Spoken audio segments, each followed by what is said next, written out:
welcome to a very special episode of the Winging It F1 podcast because we're here on a Saturday. Wow, would you have expected that? No, we certainly didn't until yesterday when we decided we'd do this podcast. So here we are, and we're going to talk about the Abu Dhabi qualifying. It's a qualifying review because this is the biggest weekend F1's had in over a decade, I'd say. And we figured, why not do 3 podcasts for it? So Max Verstappen took pole position, what was a surprise pole position to many, but he did lead in Q2 and Q3, and he led by nearly half a second from Lewis Hamilton for most of the session. Then Lewis went up a bit at the end, but was still over 3 tenths back. Yeah, it was surprising, I think, from I guess what we expected coming into the weekend. But we should know that this season there are no surprises because everything is unexpected. Freddie, what was your reaction to qualifying? Did you expect this? Did you not expect this? How are you feeling? I expected it to be a close fight, like it always has been this season. I didn't expect it to be one of the most dominant qualies we've seen since 2020. I didn't expect that at all. And what really stood out to me was how Red Bull consolidated that pace on 2 runs in that final Q3 session. I thought that was very, very good. Particularly when Q1 for Mercedes had seemed so, and practice 3 had seemed so sort of shutting the door on Red Bull, and then they just come back and Max Verstappen does that. It's like, oh my goodness, game on, game, set and match is not close for tomorrow. There's nothing sealed. Nigel? What's the question? Take a while stabbing. Put your feelings to us. What my feelings towards you? What do you think about Raikkonen's qualifying? Raikkonen, not great. Went out Q1, so not great qualifying. But he isn't the best qualifier, so that's the answer to that question. No, seriously, I think Verstappen's lap was outstanding. It really was. He couldn't finish it off last week, but I think a lap around Abu Dhabi, a qualifying lap, is never going to look as good as a lap around a street circuit. But I think that lap, best qualifying laps of the years, Freddie premises. It was F2.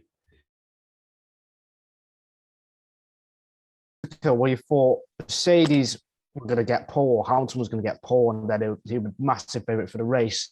But then, as the temperatures cooled down, Red Bull Verstappen, the car came alive in Q3 and he executed everything perfectly. It was superb. It was so, you see, he was right on the limit, and Hamilton just had no response. A 22-1 from Verstappen was just incredible. In Q2, he did a 22-8. So to find that lap time out of nowhere was a massive surprise. I don't think many people thought Verstappen was going to be on pole.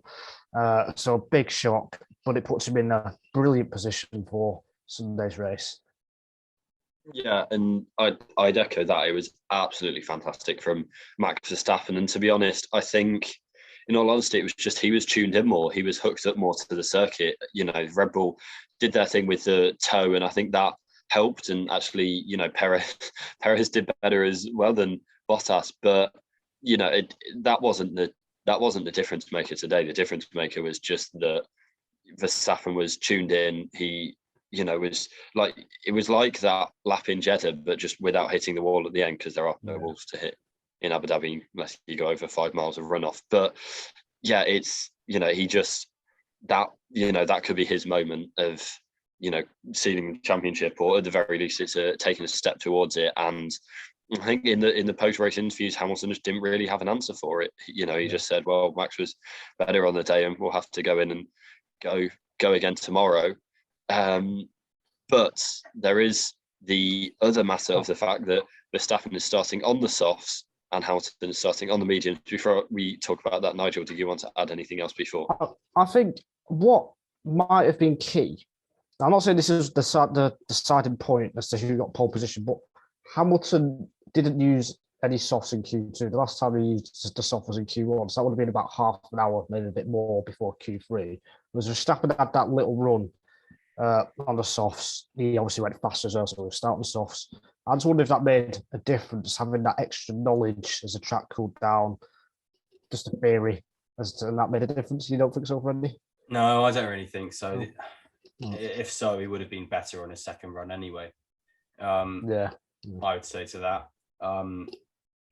And I know they did so much soft running in. I know it's as the track cooled down, so much soft running in FP3.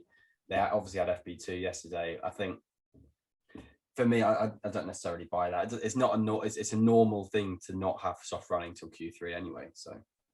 But they normally do that little run at the end of Q2 and back out, don't they? That is true, yeah. And I think they did do that. Mercedes chose not to do that today. Did they not? Okay, they definitely did it with one. No, they used 2 sets of mediums into in Q3. Oh yeah, Hamilton did. Yeah, and Q2, sorry. So yeah, why? I'm not sure. But I think they're just set on their strategy. I think that's fine, to be honest. I don't think they need to necessarily get the eye in for Q3 so much because, like, you know, they're experts at the way the track ramps up. They know how it goes, and I don't think Hamilton's left anything on the table.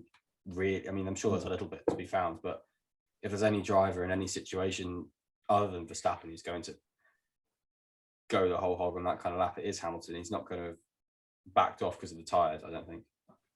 I mean, I think if he's not left anything on the table, that might be slightly worrying, kind of seeing how much faster Verstappen was able to go on a track that they weren't expected to. I think, you know, I think there's still probably a bit in there for Hamilton and Mercedes that he just kind of wasn't able to unlock for whatever reason, whether it's the tyres or anything else. But I think they'll be closer tomorrow, personally.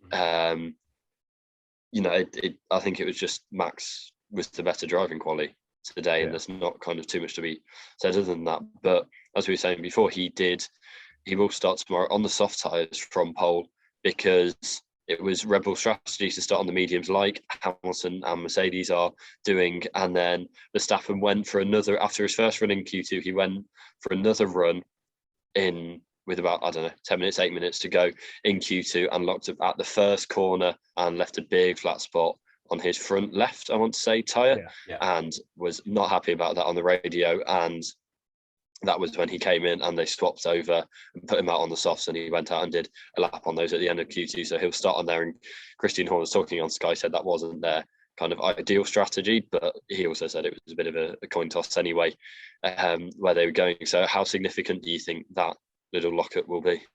Well, I think before qualifying, I thought they should have done it anyway, just to be aggressive. But this was because I didn't think they would get pole. I thought Verstappen would be second at best. Then he had to go all in for the start, get track position. So I think now being on pole, mediums is probably the best strategy. But starting on the softs, I guess it kind of, in theory, makes sure that Verstappen should hold the lead, because if you start on mediums, Hamilton might have jumped in, perhaps, who knows? And they still might tomorrow, so a lot can happen. But it's not the end of the world. I think it just limits what Red Bull can do slightly, and it just means Verstappen will have to be quite tactical in the first stint as to how fast he drives, whether he can save the tyres. So it's not the end of the world, and I think Red Bull, I think for Red Bull, it's the right thing to do. I think going aggressive, they have to do something different, even though they're on pole. I think it's the right thing to do.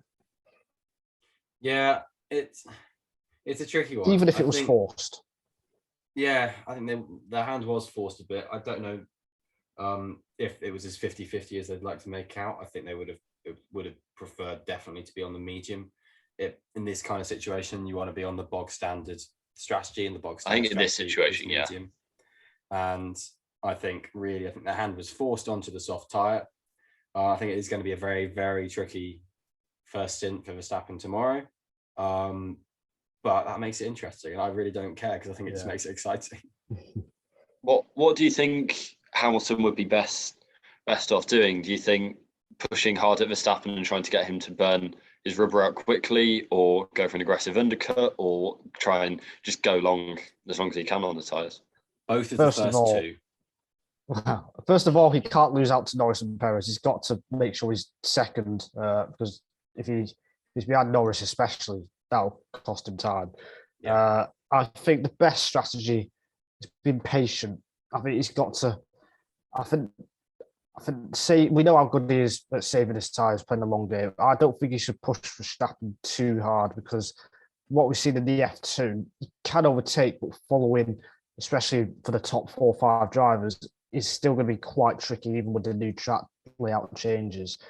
So you don't want to push too hard, especially in the high-speed corners, those bank corners, because you will hurt your tyre. So I think he's got to play the patient game, as he's done previously, earlier this year, and go from there, I think, because Verstappen will be vulnerable and Mercedes in general as well do have a race pace advantage, and I'd expect that to be the case tomorrow. So I think the game is, the problem will be is that at some point he will have to overtake Verstappen. I think that is the one massive problem. Freddie? Nigel's right about needing to make sure the fight is only with Max, because there could be a lot of issues with the fight being with cars behind. I would say if he can't get him early on, play the long game, play for the undercut, play for the strategy, because you have every opportunity to make Max eat up these tyres, but he has every opportunity to drag you for a long time on those tyres anyway, out traction Lewis for toffee basically. So I think it's going to be an interesting one. You kind of just, this is a strategy Mercedes need to play on the fly. They need to, do you pit early? Do you respond? Probably to Perez, I would say. Perez is going to be very key in this. And I think Mercedes need to try not be coaxed into anything too ridiculous. I keep thinking back to Alonso in 2010 being stuck behind Petrov, and I think Lando Norris could play a similar role in that kind of situation if Mercedes are unlucky, and Verstappen then could be allowed to sort of sneak away. And I mean, I know they're not going to take their eye off the ball on that kind of front, but there's a lot of variables in the mid pack that could mess it up. And if Verstappen pits early and does something ridiculous, then he could have track position like on hards and just go to the end in a way that would really not work for Mercedes strategy if they're on the mediums. Verstappen has to drive as slow as possible without letting Hamilton overtake him, basically. If he keeps the field bunched up, then Hamilton trying an undercut, if he'll just come out in traffic. So that kind of negates that. So I think that's got to be the strategy from Verstappen. And also on the first lap, if Verstappen has a good start, it wouldn't surprise me if he tries to position his car in the first corner or first few corners to try and let Norris or Perez overtake Hamilton, kind of thing, because Verstappen can be quite sneaky in that sense. So in a way, it's in Verstappen's hands in that sense. We've seen Senna Verstappen this year. We've seen Schumacher Verstappen this year. Now it's time for Prost Verstappen, which is win the race in the slowest way possible. Yeah, for the first stint. For the first stint. Obviously, Prost said that when Carl's foot fell apart. But... and just finally on that, which position would you rather be in? Would you rather be Hamilton starting with, I guess, the strategy advantage, or Verstappen with the track position? Track position any day of the week. You know what? It generally couldn't be more 50-50. I don't see how it could, because say Verstappen's on mediums, then I think Verstappen's favourite, but because he's not, it really does level it out. And given the car pace advantage, I would rather be Hamilton, just because I think Mercedes have the better car, and I think there will be opportunities. And I think, say they both execute the perfect race, I think Hamilton comes out on top just because he will get that chance to overtake, because we saw. I'd agree with that, actually. I think it's very close. It's kind of like you said, it can be more 50-50, but I tend to agree with that. I think there's more chances to overtake. It's over 58 laps. I think he'll have opportunities, and you trust Hamilton to take those opportunities equally. You'd trust Verstappen to defend as hard as he physically can to stop them. But yeah, I think it couldn't be set up any better, to be honest. I genuinely think this is kind of the perfect way, because we'll have new F1 fans coming in. Channel 4's got the race live, so there'll be F1 fans who haven't been watching, sports fans who haven't been watching the whole season, but we'll see it being on, which is a little sociable time for you in the Netherlands UK. as well showed it free to air as well, so that's another big country which is showing it free to air. Where's that? Sorry, the Netherlands. Oh, okay. Yeah, it makes sense.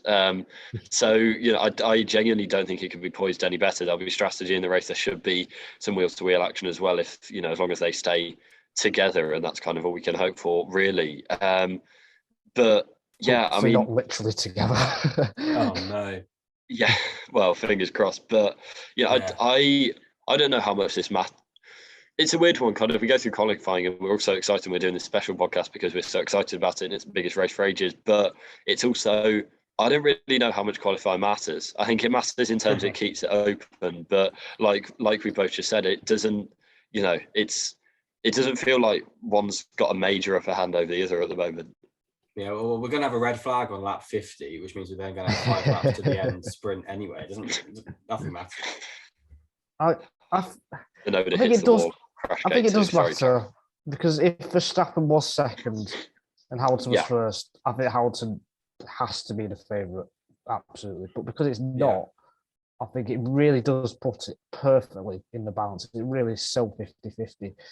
And another little thing, they increased the tyre pressures from Friday to Saturday as well, so that could affect the tyres in terms of where they might wear out more, perhaps. So they're overheating more, so they're going to wear out more early in the race, which is bad for the softs. Yeah. So it's going to come down to these tiny things, and it's just who can execute. Will anyone crack under the pressure? Will it be a one-stop? In theory, it should, but a well-timed safety car or a virtual safety car. You don't know? No? I don't know. It could well be a two-stop. But these guys have been throwing strategy out the window. I reckon we could see a Barcelona or a France kind of race. That would be brilliant. That's exactly what I'd love. Those types of race-long battles. I think that's how this title should be decided. It shouldn't be decided by a Monza or a Silverstone. It should be decided by a France or Bahrain battle. I'll take what we're given, to be honest, but they would be fantastic if we get that. Yeah. Yeah, I completely agree, and I think, like you said, obviously it does matter in the sense that it's Verstappen. Hamilton hasn't got the pole and he's not kind of got the opportunity to drive off into the distance. But I think I guess in the sense of, we've had 21 races and now a qualifying session, and it still feels like they're as hard to separate as they were in the first race in Bahrain. Yeah. It genuinely, we've come this far, and yet it's almost like, it's almost like we're back to the start and we've just got kind of a one race, to decide the championship. And it can be any better poised. There's so much going on. Do either of you think that anyone else will be able to get involved in the fight? I guess notably Norris and Perez would be the most obvious candidates, both starting on softs. I think Bottas, Hamilton's series, has got to get a good start. If he doesn't gain any positions, he could easily find himself 25 seconds behind after 15 laps, and then he'll be out of play. So Bottas, and he hasn't had some good starts recently. I mean, he started ahead of Verstappen, I think, last four races, and apart from last week, the 3 before, Verstappen jumped him every time. So he hasn't had the best starts recently, so he really needs a good one tomorrow. I think Perez, he would have wanted third, but starting fourth, I think he would have taken that before qualifying, and we know how good his race pace can be. So I definitely think he can be a factor. Even if it's just for one lap, say Hamilton pits and then he holds him up for one lap, that could be the difference. So I think, they will both be key. I think Norris, I don't think Norris is going to be much of a factor unless he jumps Hamilton early on. I think McLaren won't quite have the pace to stay with Red Bull and Mercedes. But I think they will have the pace to affect Bottas a lot more than they would like. I think Sainz would as well. I think Sainz is going to be quite thorny in the side, I think, of Bottas. I think there could be a lot of difficulty for him there. It could all open up for him very nicely. There's going to be a lot of slipstreaming early on in this race. You've got turn 1, you've got turn 5, you've got turn 6, and you've got turn 8. they're all going to be pinch points that are going to be terrifying for every driver involved, and probably us as well. Norris might not be that aggressive on Hamilton, but if Perez gets a good launch, he will be super aggressive on the first lap. He can afford to go all out. So, and he's ballsy. That is the problem Mercedes have by not having Bottas up there. Mm-hmm. Right. I think the situation they're in now, I think Bottas's best opportunity is just to neutralise Perez. If he can have the same role in terms of not letting Perez be a strategy pawn for Verstappen, just making sure that whatever Perez does, he can match that. I think we're at that stage now. I mean, if he can get past Sainz on the first lap and get it behind Perez, then I think they'll be fine. I think it's just that if he either stays behind Sainz and Perez, stays fourth, or he loses more places, then that's going to be where the issue is. I think just talking about the first lap, I think it's going to be fascinating. The whole really first two sectors you can have racing going through, beyond, I think now that they've opened up, turn 5, I genuinely think you can take the racing. You can take different lines through there. Then you've got the whole straight. Then you've got the chicane, and then the next straight. I think it has really opened up, that whole first two sectors up to turn 9 for, a battle throughout that distance, especially with the DRS, which, yes. But, I think especially side by side, you can really have it actively through there, which I'm looking forward to. And yeah, I think Norris, like he said in his interview, he's kind of not sure what he's meant to do. He's not sure whether he's meant to be part of the fight or not. I think if there's an opportunity to get into the lead, then he'll take it. But I think, he wants to concentrate very much on his own race. And if he can get a podium, I think it's, from what he was saying, that sounds like the kind of aim for him. And then anything else is a bonus, really. But I have to wait and see. You got anything else to add on that? I think Norris should go for it personally, especially against Hamilton. Hamilton's usually kind of cautious when it's wheel to wheel. So I think Norris should go for it just to get that trap position early on.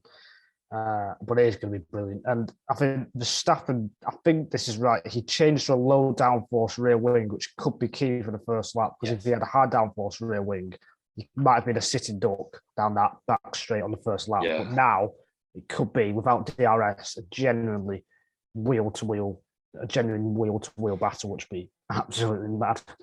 The speed trap figures are actually pretty even across the board for Verstappen and Hamilton. And Perez into qualifying switched to Verstappen's low drag setup as well. They're nearly Monza wings, apparently. So they're going for, you can't overtake us. And if necessary, we can overtake you. So I think that really is looking like it's the right call. And, Verstappen's definitely good enough to be fingertips through the final sector anyway. So yeah, that's what makes Verstappen's final sector so special today. I mean, to do it with the low downforce rear wing was just unbelievable. But yeah, skating. Yeah, I think that was the difference across the, especially Q1. Then Hamilton kind of had that advantage through the second and third sectors, whereas Verstappen was just he was on it today. He was just more on it than Hamilton, and that was kind of the difference. And it just sets up things so perfectly going in. Is there anyone else you want to talk about before we go? I'll give a quick shout out to Tsunoda, but I think it's all about people at the front. If there is anyone else, go ahead. Definitely a shout out to Tsunoda for out qualifying Gasly for the first time. He's been very, very good this weekend, and he had good flashes in Saudi, and it looks like and some troughs which came in the race. Hopefully he has a really nice weekend, a nice race day that will throw him into the off season in a good way. Yeah, I think Stroll's 100th race. Yeah, wow. I mean, everyone gets 100 races these days. Only given the 75th driver to get to 100 races. Out of, I don't know, many F1 drivers. Yeah, I mean, the final thing I've got to say is, under the pressure, both Hamilton and Verstappen and Red Bull and Mercedes have been absolutely outstanding. Yeah, I mean, yes, you could argue Verstappen cracked last week with his overdriving and stuff, but he still finished second in the end. And that's what all he could do. And Hamilton to win the last 3 races, that's all he could do. So yeah, it is just. I just wonder when we're going to get a scenario or a season like this ever again, because it has been as good as you could ever hope for. For it to all come to an end tomorrow is kind of sad, but must hope it ends excitingly and thrillingly. Yeah, it's gonna. I mean, for me, it's 7 a.m. the race starts. So whatever happens, I'm not getting anything done for the rest of the day. Whoever wins that, it's going to be. We're filming this. That's what you'll be doing. Yeah, that's true. Yes, 6-hour or 12-hour race review stream or something. I don't know. Not on your time, mate. Oh yeah, got news day the next day. Imagine having to work. It's going to be incredible, and yeah, Sonoda's revival can be something for an off-season podcast or Ralph Tauri race review. Season preview for next year. I think the other thing I mentioned is, not race review. Ocon wrapped up his qualifying battle with Alonso. That was the only one that was outstanding. He leaves 12-10. And just a quick run through the final permutations. Hamilton and Verstappen tied on points. Verstappen leads. He leads via having more race wins. So if whoever gets more points in this race wins, and if they don't, then Verstappen's champion. Unless Hamilton finishes 10th and Verstappen gets the fastest lap, but finishes outside the points. Now, if that happens, then that'll be fastest lap, you don't get the point. Wait, if Hamilton finishes 9th, Verstappen finishes 10th, and Verstappen gets the fastest lap, then that's it. But that is like a 1 in 1,000 scenario. Yeah, I don't know. Imagine if that happens. Battle for the fastest lap to win. Basically, it's like it's going to be, isn't it? Season 1, and then there's a 28-point gap in the Constructors' Championship with Mercedes leading. So that's the deficit Red Bull have to overhaul. Which they need 17 points Mercedes to seal it. So basically, one of them needs second place or better. And that'll do. Whatever happens, there is going to be 2 sets of championship merchandise that is never going to see the light of day tomorrow evening. And it's that's kind of all we can leave it on is enjoy it. Why would you buy that? I don't know if I'm superstitious. Well, I am. But that kind of thing would just be like, well, we've bought this thing saying, look at us, we're world champions, and we're not world champions yet. It's like commentator's curse. It's that kind of thing. It's just like, no, don't get it. I get where you're coming from. I think it's it's just a celebration afterwards. I think you've got to believe that your team will be able to overcome everything on track and kind of not leave it down to luck. And at the same, there's you've got to have good PR. I understand. Exactly. But I understand why they do it. And if both teams are tempting fate, so it kind of neutralizes. Less like Ferrari come through and win the Constructors' Championship at the last minute, then I don't. Neither is gaining advantage of superstition over the other.